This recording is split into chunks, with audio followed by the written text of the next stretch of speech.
fait plusieurs propositions. Nous avons rencontré les autorités, nous n'avons pas cessé de rencontrer les autorités et nous leur avons présenté une sorte de plan prioritaire des activités pour les 6 mois à venir. Et dans ce contexte, jusqu'à aujourd'hui, nous n'avons pas toujours reçu de feedback de la part du gouvernement puisque rien n'a bougé. Et nous appelons aujourd'hui que le gouvernement puisse organiser en urgence une session du comité national pour, d'une part, aborder la question du plan d'action de l'ITIE. Entendu que ce plan d'action existe, il a été discuté au cours d'une session en début d'année, mais une fois que ce plan a été discuté, il devait faire l'objet de commentaires de la part des parties prenantes avant sa validation définitive. Il se trouve que cette étape n'a jamais été franchie, mais nous sommes à 3 mois de l'année et 3 mois de la fin de l'année. Et nous estimons que si on adopte définitivement un plan d'action de 2023 à 3 mois de la fin de l'année, ça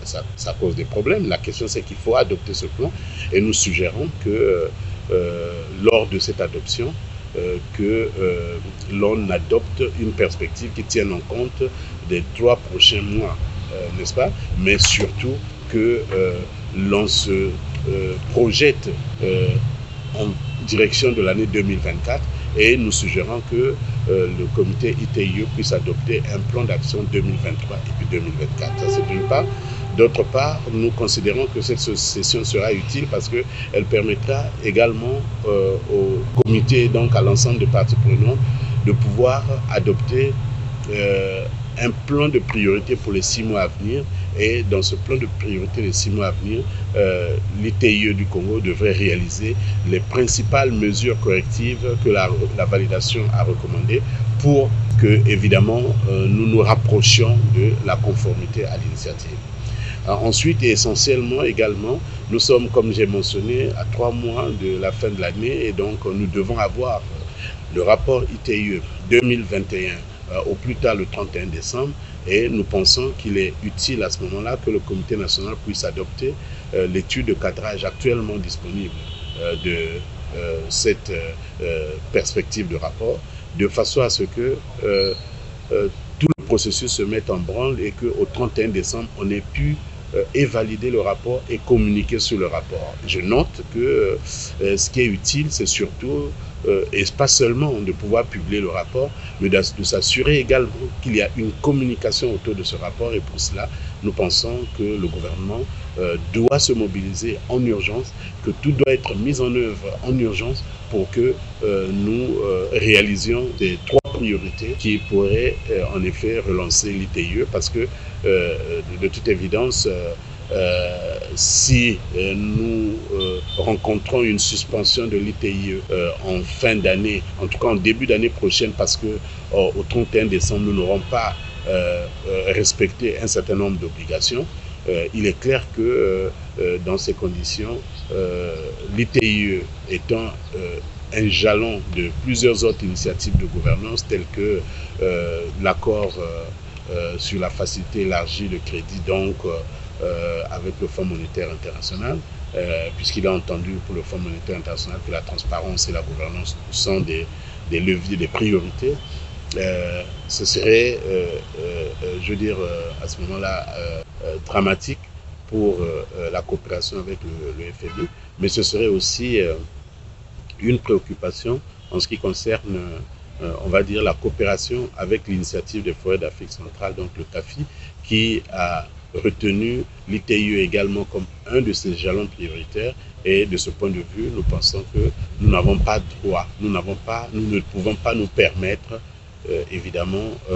de pouvoir être suspendu de l'initiative de transparence dans les industries extractives. Et voilà pourquoi nous lançons l'alerte pour que le gouvernement puisse se mobiliser.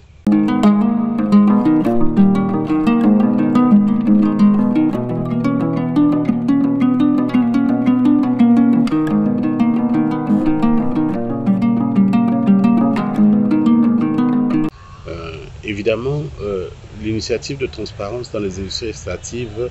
est un processus qui passe par une évaluation une fois les 2 ans. Et récemment, le Congo a été évalué et on va dire in extremis, a pu maintenir son statut de pays membre de l'ITIE grâce à l'engagement à mettre en œuvre les réformes et donc les mesures correctives de ce point de vue. Mais il faut dire qu'au jour d'aujourd'hui, et en dépit des interpellations que sont celles de la campagne Publiesco-P depuis mars, nous avons entrepris de discuter avec les autorités qui sont en charge de l'ITIE et nous avons recommandé que les activités qui doivent permettre de pouvoir réaliser les mesures correctives se mettent en place. Et malheureusement, nous avons constaté depuis mars que, par exemple, le comité national de mise en œuvre de l'ITIE ne se réunit pas et donc il ne se passe pas grand-chose. En tout cas, le processus est totalement au ralenti. Or, chaque année, l'ITIE du Congo, comme toutes les initiatives à travers le monde, l'ITIE du Congo doit produire un rapport annuel des avancées que l'initiative est en train de réaliser. Et dans le cas de 2023, ce qui va se passer, c'est qu'il n'y aura pas du tout d'avancée parce que l'ITIE n'aura pas du tout fonctionné. Et donc, la publication de ce rapport annuel est une des clauses. C'est aussi un des sujets qui militent pour la suspension. La deuxième chose, c'est le fait que chaque année, le gouvernement doit publier un rapport annuel de l'ITIE, un rapport qui permet de pouvoir se prononcer sur la quantité, la qualité, en tout cas, des ressources naturelles qui sont exploitées, d'une part, et des revenus que cela suggère. Et il se trouve que dans le cas du Congo, le rapport 2021 n'est pas du tout publié encore, et nous sommes à 3 mois de la fin de l'année, et nous craignons, bien entendu, que le processus de cette publication prend en général au moins 6 mois. Et nous estimons qu'à 3 mois, il va être particulièrement difficile pour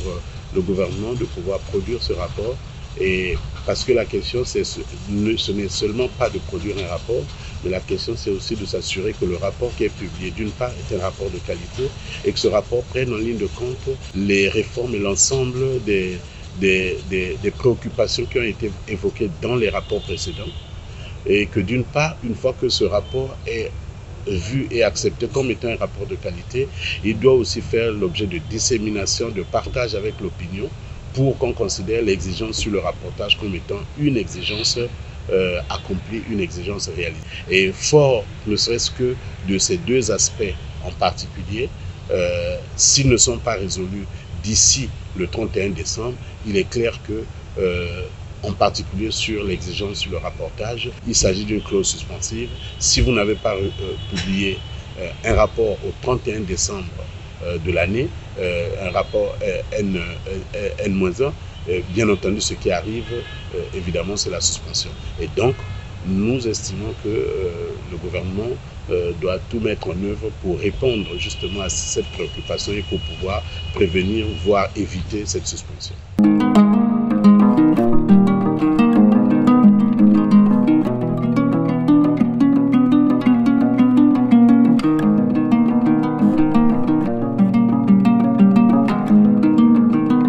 Nous avons fait plusieurs propositions. Nous avons rencontré les autorités, nous n'avons pas cessé de rencontrer les autorités et nous leur avons présenté une sorte de plan prioritaire des activités pour les 6 mois à venir. Et dans ce contexte, jusqu'aujourd'hui, nous n'avons pas toujours reçu de feedback de la part du gouvernement puisque rien n'a bougé. Et nous appelons aujourd'hui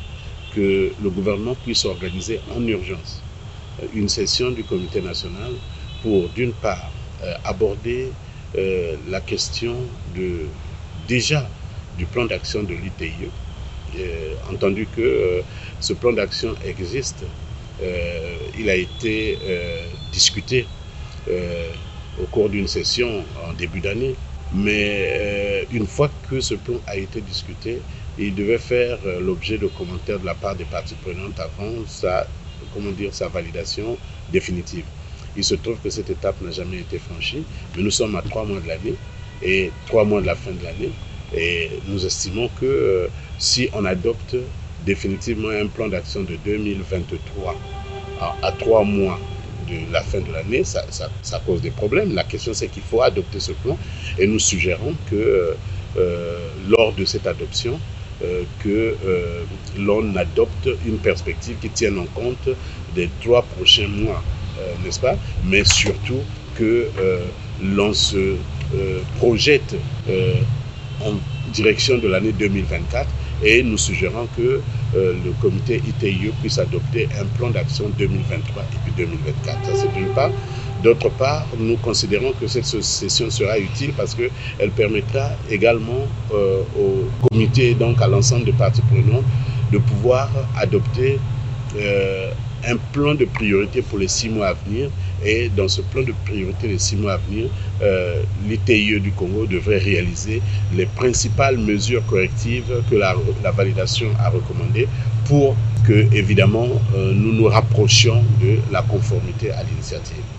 Ensuite et essentiellement également, nous sommes, comme j'ai mentionné, à 3 mois de la fin de l'année et donc nous devons avoir le rapport ITIE 2021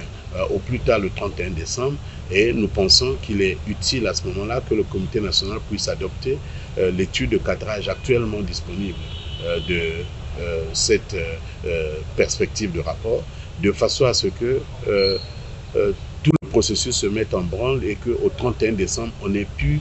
et valider le rapport et communiquer sur le rapport. Je note que ce qui est utile, c'est surtout,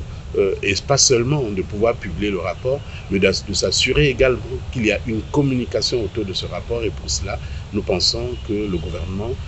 doit se mobiliser en urgence, que tout doit être mis en œuvre en urgence pour que nous réalisions des 3 priorités qui pourraient en effet relancer l'ITIE parce que de toute évidence,